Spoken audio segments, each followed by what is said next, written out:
السلام علیکم۔ آج ہم جانیں گے کہ پاکستان بننے کے پیچھے اس کی اصلی وجہ کیا تھی، کیوں لوگوں کو ایسا محسوس ہوا کہ اب وہ ہندوؤں اور سکھوں کے ساتھ مل کر نہیں رہ سکتے، جبکہ وہ تو صدیوں سے ایک ہی ساتھ رہتے آ رہے ہیں، ایک ہی جغرافی میں، ایک ہی تاریخی پس منظر میں۔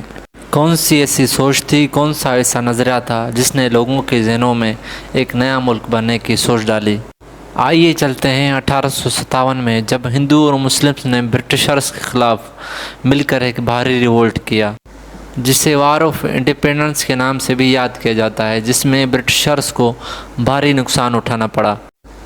تو انہوں نے سوچا کہ اگر ایسے ریولٹ ہوتے رہے تو ہم سب کانٹیننٹ سے اپنا کنٹرول کھو دیں گے۔ تو اسی کے چلتے برٹشرز کو ایک چال سوجھی کہ چلو نا، یہ جو یونٹی ہے مسلمز اور ہندوز کی ہمارے اگینسٹ، چلو نا ایسے ہی ختم کیا جائے، تاکہ وہ ہم سے لڑنے کے بجائے آپس میں ہی لڑتے رہیں اور ہمارا کنٹرول بھی پوری طرح جمع رہے۔ لازمی بات ہے کہ کہیں سے ریولٹ ہی دیکھنے کو نہیں ملے گا تو ان کا کنٹرول تو مضبوط ہوگا نا۔ تو اسی کے چلتے برٹشرز نے ہندو اور مسلمانوں کے درمیان ڈیوائڈ اینڈ رول کی پالیسی بنائی، جس سے انہوں نے ہندوز اور مسلمانوں کو دو الگ الگ قوم بتایا۔ اس کے علاوہ ہندوز کو مسلمانوں کے اگینسٹ کرنے کے لیے مسلمانوں کو ایسی جگہ پر بھرتی کیا جاتا تھا جہاں پر گائے گوشت کاٹا جاتا تھا، اور برٹشرز کی جانب سے ہندوز کو یہ دکھلایا جاتا تھا کہ یہ دیکھیں مسلمان آپ کی گائے کو کیسے کاٹ رہے ہیں، آپ کے مذہب کی کیسے بے حرمتی کر رہے ہیں، آپ کے ریلیجیس آئیڈیاز کو کیسے ہرٹ کر رہے ہیں، تاکہ ان میں تفریح اور انتشار پیدا کیا جائے۔ برٹشرز کی اسی چالاکی کی وجہ سے ہندوز اور مسلمز آپس میں جانی دشمن بن گئے۔ مذہبی جھگڑے، ذات پات کے جھگڑے، اردو اور ہندی فسادات بھی عام ہونے لگے۔ اسی دشمنی، نفرت اور انتشار کی وجہ سے سر سید احمد خان، جو کہ ہندو مسلم یونٹی پر زور دیتے تھے، انہوں نے بھی آگے چل کر ٹو نیشن تھیوری دے کر ہندوز اور مسلمز میں فرق واضح کر کے ان میں اور بھی دوریاں پیدا کر دیں۔ سر سید احمد خان نے مسلمانوں کی تعلیم پر بہت زور دیا، اور اسی تعلیم کی وجہ سے مسلمانوں کو ایک شعور ملا۔ مسلمز تعلیم اور سیاست کی طرف آنے لگے۔ سر سید احمد خان کی اسی ٹو نیشن تھیوری کی بنیاد پر 1906 ڈھاکہ میں مسلم لیگ کا قیام ہوا۔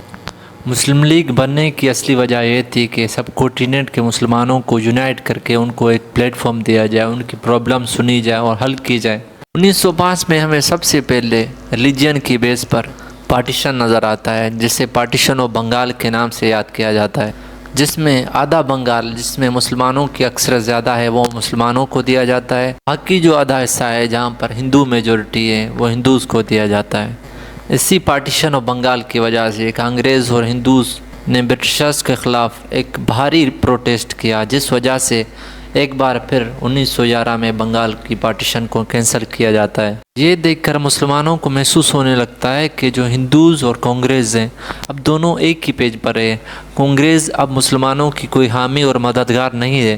تو اسی کے چلتے قائد اعظم، جو کہ پہلے کانگریس کا حصہ تھے، انہوں نے 1913 میں مسلم لیگ کو جوائن کیا۔ یہ چل کر 1916 میں قائد اعظم نے لکھنؤ پیکٹ سائن کیا۔ لکھنؤ پیکٹ، جو کہ مسلم لیگ اور کانگریس کے درمیان ایک ہی سیشن سائن ہوئی۔ 1929 میں قائد اعظم نے اپنے 14 پوائنٹس دیے۔ ان 14 پوائنٹس میں انہوں نے برٹشرز کو سجیشن دی کہ اگر آپ آئین بناتے ہیں تو آپ کو یہ چینجز کرنی چاہیے۔ میں کچھ پوائنٹ یہ ہیں کہ صوبوں کو اختیارات دیے جائیں، اور کوئی بھی لا پاس نہیں کیا جائے گا جس میں مسلمانوں کی حمایت شامل نہ ہو، اور سندھ بھی پریزیڈنسی سے الگ کیا جائے، اور صوبہ سرحد کو ایک مکمل صوبہ بنا کر اس میں ریفارمز لائی جائیں۔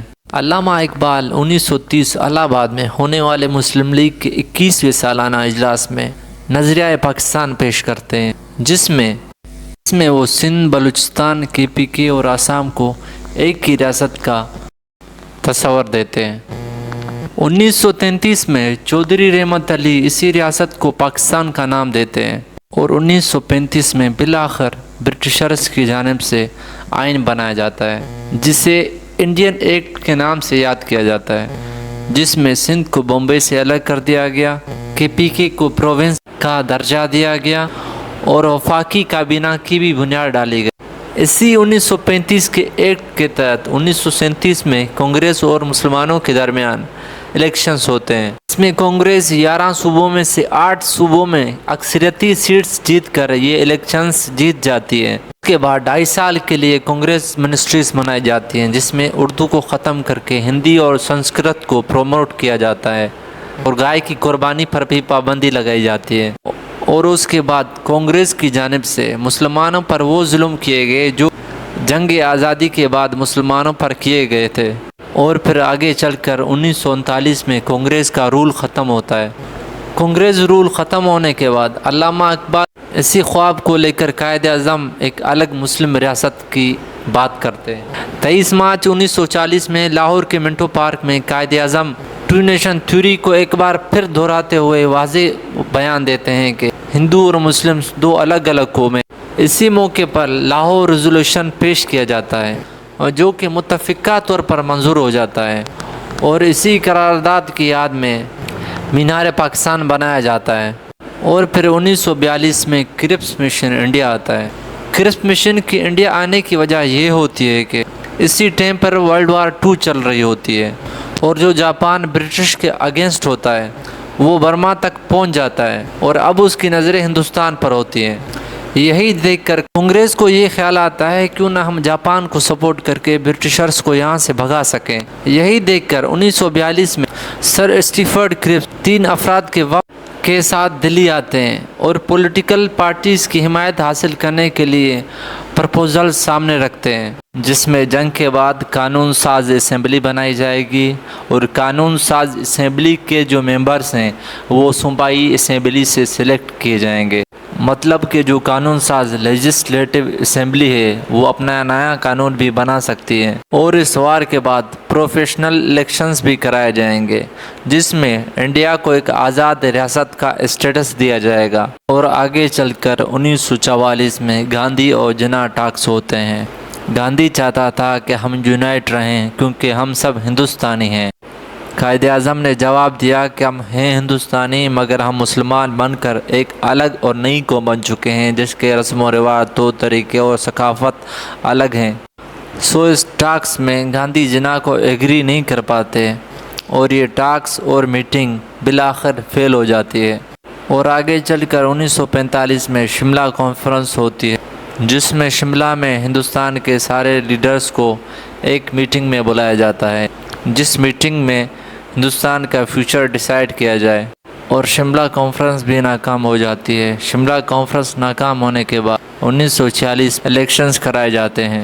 اس الیکشنز میں کانگریس کا جو سلوگن تھا کہ یونائٹ انڈیا، اور جو مسلم لیگ کا سلوگن تھا کہ ووٹ دو گے تو نیا ملک بنے گا، اور اسی کے چلتے یہ الیکشنز ہوتے ہیں۔ اس میں مسلمس لیگ نے مسلم میجورٹی اسٹیٹس میں 30 میں سے 30 سیٹس جیت جاتی ہے، اور کانگریس جو ہے وہ 63 سیٹس میں سے 57 سیٹس جیت جاتی ہے۔ 20 فروری 1947 کو برٹش پرائم منسٹر نے اعلان کیا کہ 1948 تک سب کانٹیننٹ کو برٹشرز سے خالی کیا جائے گا اور سب کانٹیننٹ کو آزاد کر دیا جائے گا۔ اور 30 جون 1947 میں لاسٹ وائس رائے لارڈ ماؤنٹ بینٹن تقسیم ہند کا فیصلہ کرتے ہیں، اور بالآخر 14 اگست 1947 میں قائد اعظم کی اسٹرگل کی وجہ سے پاکستان دنیا کے نقشے میں ایک نیا ملک بن کر ابھر آتا ہے۔